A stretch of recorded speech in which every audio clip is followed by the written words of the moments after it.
Hi, Robin. Hi, Danny. My guest today, Robin Antin, is the founder of the Pussycat Dolls, is a dance legend, and thank you so much for sitting down with me today. Nice introduction. Thanks. So you dedicated really your life to the art of dance. Why? Oh, God. I mean, I think it all starts with passion, definitely. You know, something that I found dance at a somewhat early age. I mean, 13, 14, not as early as a lot of people that I know that started dancing. They all say they started at like 2 or 3, which I kind of don't really believe, but everyone always says that.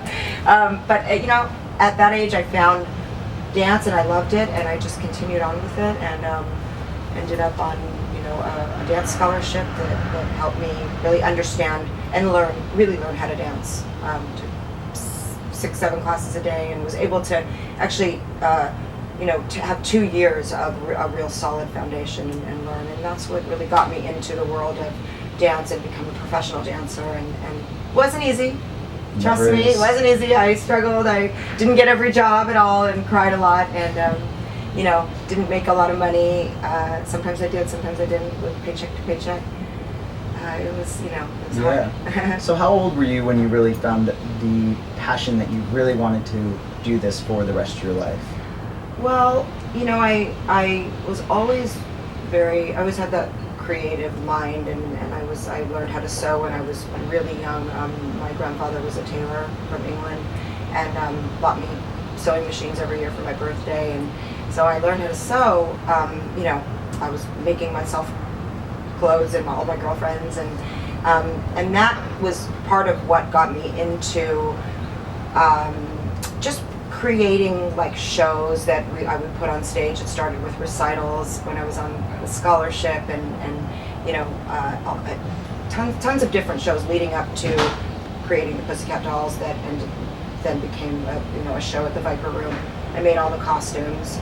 Had a little room inside of first I lived in an apartment, and then I met Christina Applegate when I was in my late 20s, and we ended up just connecting. We met in dance class. It was sort of a random kind of, really just, it wasn't like, oh, that's Christina Applegate. It was like, she was a dancer. A lot of people didn't even know she was a real dancer, that she actually had real training. And we met, and we just connected, and I was moving out of my apartment, and I was looking for another place, and she's like, move in with me, and so I went from like an apartment to this big, giant, amazing house, and but I ended up living like she had this sort of side kind of wing to her house, so I lived in there, and it was this weird place that I kind of turned into my own little, my own area, and I painted this room that I had all like bright red, like burgundy red, and had 2 sewing machines in there, and all my costumes everywhere, and I was just, that's where I started to really create what I was doing. And she had a dance studio in her garage, and I would just go down there and just kind of come up with all these ideas, and cut to, I ended up putting her in the show in the early days. But that was really where I knew that I was so passionate just about creating a vision in a world that was really my own, and I was really doing it just for me. Wasn't even like, I'm going to put this out there and I'm going to make this huge success. Yeah. I just loved it, and it had to do with dance and design and fashion and music and all of that I fused together. And so you really were in love with the journey, and yes. So you're going along this journey where a lot of people really are trying to find that path, that north.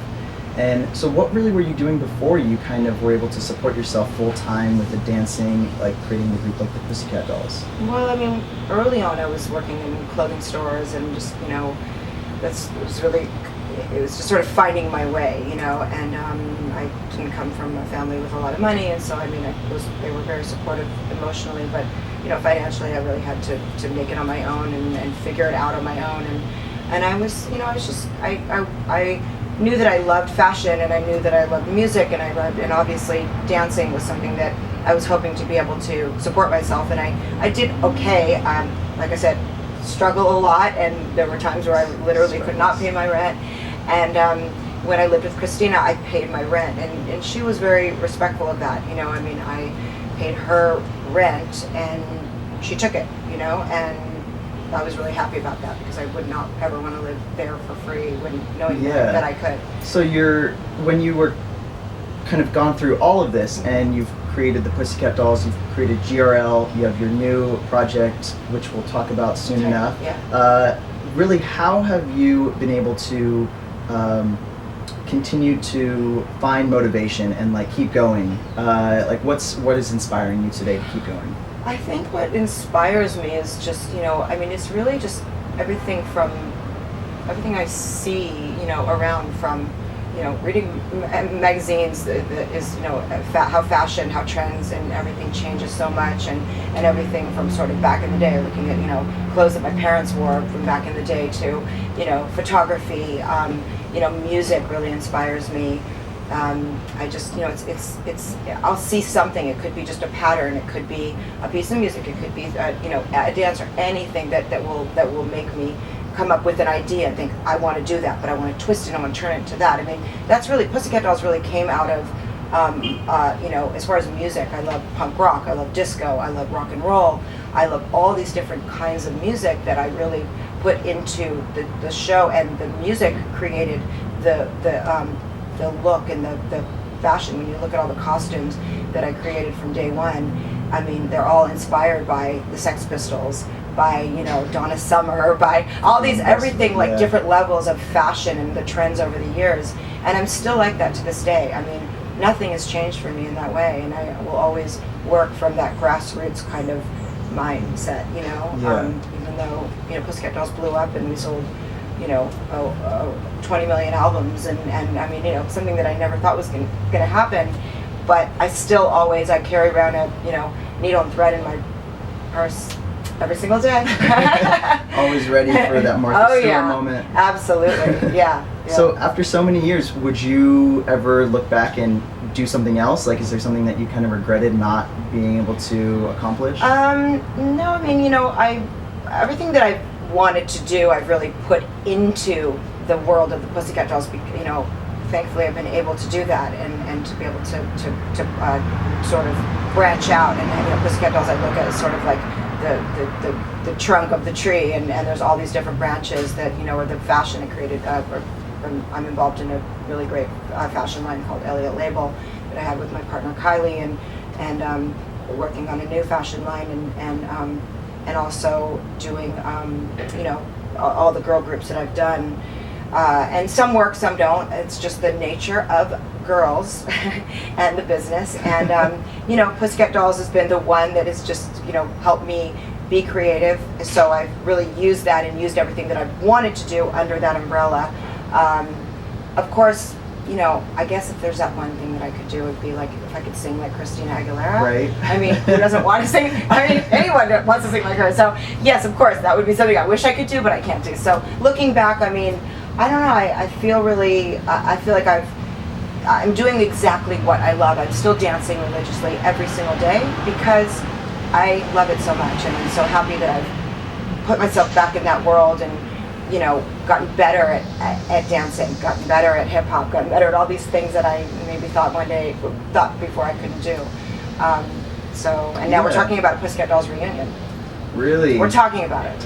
Yeah, not confirmed. Don't get too excited. Don't get too excited, everyone. Watching out there. Well, you've been keeping a lot of your time today, other than dancing every day. You started something called PCB Fitness. Tell everyone a little bit about that. Where can they see it online? Mm-hmm. It's called PCB Fit, and the reason why I wanted to do that was because I really, I'm living proof of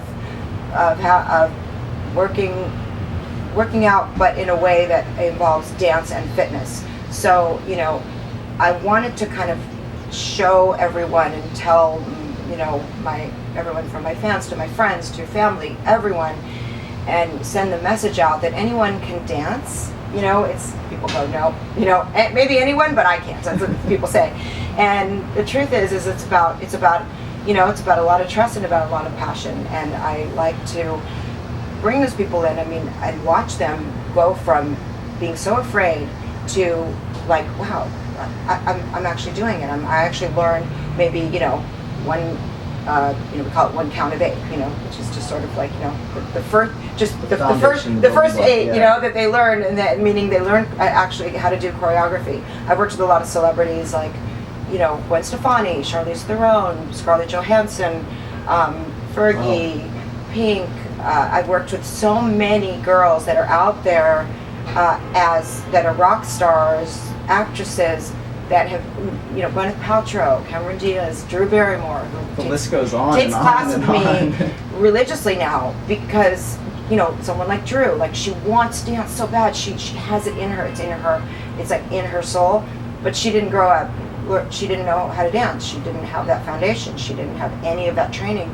So I have been this sort of like guide, kind of like almost like just come with me and I'll show you the way, I'll show you the ropes, and taking them to these easy dance classes that I realized this is what I'm about, and I want to be able to do what I've been doing all these years, helping these friends of mine and making them realize that you actually can do it. You just have to take that passion inside and just so like unleash your inner power. Yeah. I always say. So instead of dancing in their bedroom while they're listening to music, actually getting and taking it to the next level, or singing in the shower. Right, exactly. Really finding dancing that. Dance like when people say like I want to be able to sing. I mean, yes, go and take singing lessons. But the truth is, with dancing, you really can learn how to dance. I mean, it's hard to say you can learn. So there is a way, and I just feel like you can make things happen if you really truly want it, and when there are those days where you wake up and you think, God, I can't do it. It's like, just then use that as a motivation to actually go, okay, no, I'm gonna push through this wall and I'm gonna continue to do it, because it's when it's at the hardest time and the most struggle is when you have to rise above that, push through that, break that wall down, and keep going. It's because when you don't do it at that point, you are truly giving up. Yeah. True Words of Wisdom by Robin Antin, and I love that. I'm inspired. I'm ready to dance. Hey, you're doing it. I know. You're doing what you do, and it's great. Yeah, it's thank so you. Cool. But I couldn't do it without great guests like you. So thank you so much. Thank you so much. Thank you. Yeah. Appreciate it. All Yeah, right. it's so fun.